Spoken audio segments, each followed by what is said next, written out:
அண்ணன் இன்னும் மோசமான மனநிலையில இருக்காரு, அவர்னால இதை தாங்கிக்கவே முடியலன்னு பாரதி ராஜா அவங்களுடைய தம்பி என்ன சொல்லிருக்காருன்னு தெரியுமா? தர்ஷனுக்கு நடந்த இந்த விஷயத்தை பார்த்து சனம் ஷெட்டி அவங்க கேட்ட கேள்வி, கயல் சீரியல் செட்டுக்குள்ள நடக்கிற இந்த விஷயங்கள் எல்லாம் உண்மையா?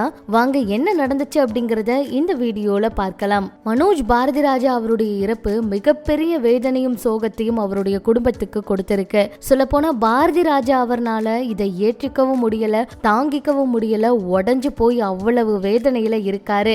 என்னோட அண்ணன் ரொம்ப மோசமான நிலைமையில இருக்காரு, பிள்ளை மேல ரொம்ப உசிரிய வச்சிருந்தாரு. சில நேரங்கள்ல மனோஜ் உயிரோடு தான் இருக்கா அப்படின்னு அவருக்கு தோணுது.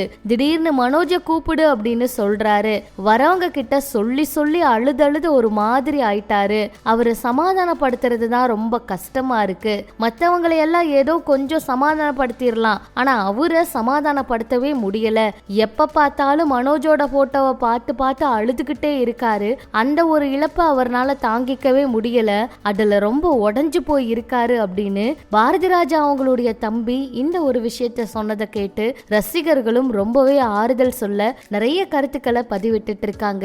ஆனா இன்னுமே மகன் மேல வச்ச அந்த பாசமும் சரி எதுவுமே அவருக்கு குறையவே இல்லை. என்னோட மகன் கூட தான் இருக்கா அப்படின்னு ஒரு விஷயத்த நம்பிட்டு அவர் பேசிட்டே இருக்கிறதாகவும் அவர் தம்பி சொன்ன விஷயங்கள் சமூக வலைதளங்கள்ல எல்லாரையுமே ரொம்ப நெகிழ்ச்சி ஏற்படுத்தியிருக்கு. இப்படி இது ஒரு பக்கம் இருக்க, பிக் பாஸ் தர்ஷன் அவருக்கு பக்கத்து வீட்டுக்காரருக்கும் பிரச்சனை ஏற்பட்டு அது போலீஸ் புகார் வரைக்கும் போனது 2 நாளா சமூக வலைதளங்கள்ல பரபரப்பா போயிட்டு இருக்கு.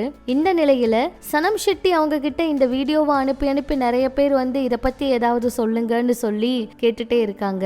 அவங்க பேசும்போது, நேற்று காலையில இருந்து எனக்கு நிறைய வீடியோக்களை எல்லாருமே அனுப்பிட்டே இருந்தீங்க, அதுல தர்ஷன் கைது அப்படின்னு இருந்துச்சு, அதை பார்த்து எனக்கு சந்தோஷமா இருந்துச்சு, செஞ்ச பாவத்துக்கு தண்டனை கிடைச்சிருச்சுன்னு ஒரு நிமிஷம் தோணுச்சு. ஆனா தர்ஷன் இடத்துல வேற யாராச்சும் இருந்திருந்தா நான் என்ன செய்திருப்பேன் அப்படின்னு நான் யோசிச்சேன். ஒரு சம்பவம் நேற்று நடந்திருக்கு, அதை விசாரணை கூட பண்ணாம ஒரு தரப்பு மேல மட்டும் கைது நடவடிக்கை எடுத்திருக்காங்க. அதுவும் வெள்ளிக்கிழமை கைது செய்திருக்காங்க. விசாரணையே திங்கக்கிழமை அன்னைக்கு தான் நடக்கும். ஹாஸ்பிட்டல்ல இருந்து பேட்டி கொடுத்த நீதிபதி மகன் சொல்றது உண்மைனா சிசிடிவி காட்சியை வெளியிட்டு இருக்கணும். தப்பு பண்ணாதவங்க தண்டனை அனுபவிச்சா அது மிகப்பெரிய குற்றம். தர்ஷன் தரப்புல இருந்து வீடியோக்கள் வெளியிட்டு இருக்காங்க, அத போலீசார் ஏன் விசாரிக்காம இருந்தாங்கன்னு தெரியல. தர்ஷன் தரப்புல இருந்தும் கம்ப்ளைண்ட் கொடுக்கப்பட்டிருக்கு, ஆனா ஒரு தரப்பினர் மட்டும் கைது செய்யப்பட்டிருக்காங்க. அது போல இவ்வளவு வேகமா கைது செய்யறதுக்கு யார் அழுத்தம் கொடுத்தாங்க, என்ன காரணம், இதுக்கு பின்னாடி வேற என்னமோ இருக்கு அப்படின்னு தான் தோணுது. இதை கண்டிப்பா சும்மா விடக்கூடாது, இந்த கேள்வியை கண்டிப்பா கேட்டே ஆகணும். யாரா இருந்தாலும் சரி நியாயமா இருக்கணும். ஒரு பார்க்கிங் பிரச்சனைக்கு இவ்வளவு சீக்கிரமா கைது செய்யறது நிச்சயமா கேள்விக்குரியதுதான். இரு தரப்பினரும் அறிக்கைகள் முரண்பட்டு இருக்கு. சம்பவத்தோட வீடியோ காட்சிகள் இல்லாமல் தெளிவு பெற முடியாது. கைது காலத்தை நீடிப்பதற்கு முன் சிசிடிவி காட்சிகளை வெளியிடணும். சரியான விசாரணையை நடத்துங்க, நாங்க வைக்கிற கோரிக்கை இதுதான் அப்படிங்கிற மாதிரி பேசி இருக்காங்க.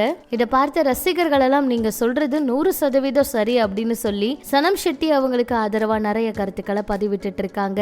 அப்புறம் கயல் சீரியல் செட்டுல ரொம்ப மோசமா நிறைய விஷயங்கள் நடந்துட்டு இருக்கு. பொருள் இந்த பிரச்சனைகள் எல்லாம் நடக்குது. சொல்ல போனா இந்த சீரியலுக்கு நடிக்க வந்துதான் என் கணவர் வீட்டுக்கே வர்றதில்லன்னு மனைவி பேசின ஒரு சில விஷயங்கள் சமூக வலைதளத்துல வைரலானதை தொடர்ந்து நிறைய பேர் அந்த சீரியல்ல நடிச்சிட்டு இருக்கிறவங்க கிட்டையும் சீரியல் செட்ல இப்படி எல்லாம் நடக்குதா அப்படிங்கிற மாதிரி கேள்விகளை சமூக வலைதளங்கள்ல கேட்டுட்டு இருக்காங்க.